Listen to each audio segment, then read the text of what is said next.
C'est une première depuis de décennies au Sud Kivu. Le gouverneur de province, le professeur Jean-Jacques Pouroussi Sadiki, a tenu un meeting populaire des redevabilités au stade de Kadutu devant des milliers d'habitants dans les soucis de promouvoir une gouvernance de proximité basée sur la transparence.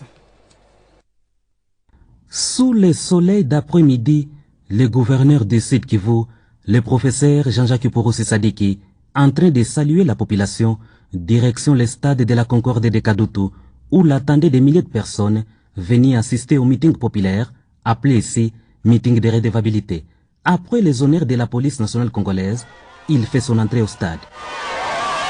Prenant la parole, le chef de l'exécutif provincial fait savoir que plusieurs tronçons routiers continuent d'être modernisés pour faciliter le transport des personnes et de leurs biens. À Bukavu, la construction de diverses artères à travers le bitumage et le pavage qui se poursuivent grâce au coup d'accélérateur inculqué par le gouverneur de province Jean-Jacques Pouroussi Sadiki. Uvira, Chabunda, Mwenga, Calais, bref, le Sud Kivu profond n'a pas été laissé pour compte au crépuscule des 100 premiers jours de l'excellent Jean-Jacques Pouroussi Sadiki, accompagné de son vice-gouverneur, Maître Jean-Jacques Elakano. Dans sa volonté d'imprimer une nouvelle manière de gérer la chose publique, le gouverneur de province rappelle que plusieurs mesures encourageantes, notamment la suspension des activités minières et la réforme qui se poursuit dans le secteur, la suspension des responsables de la DPMR, ceux de la chaîne de dépenses et bien d'autres décisions silencieuses avaient comme impact les renflouements des caisses de l'État. Les recettes à caractère provincial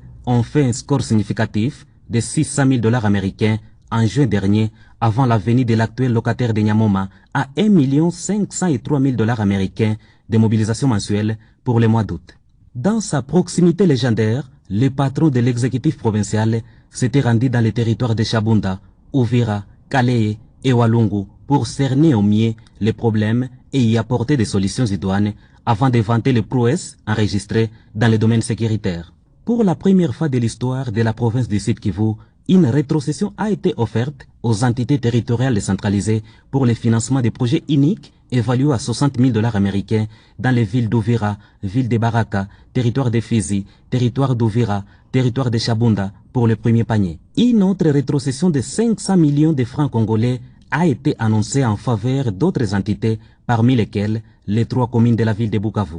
S'en est suivi une séance de questions-réponses durant laquelle les habitants ont adressé leurs préoccupations et formulé des suggestions à l'autorité provinciale qui n'a pas manqué d'inviter devant l'assistance les membres de son gouvernement et ceux du Conseil provincial de sécurité pour qu'ils répondent d'eux-mêmes dans une méthodologie pédagogique visant à rapprocher les gouvernants des gouvernés et accélérer le processus de recherche des solutions à l'ère desiderata. C'est ainsi que 4 numéros verts ont été annoncés aux habitants de la province du Sud Kivu au fin d'appeler 24 heures sur 24 les chefs de l'exécutif provincial qu'ils appellent ici les Magoufoul du Sud Kivu. Et le ministre provincial des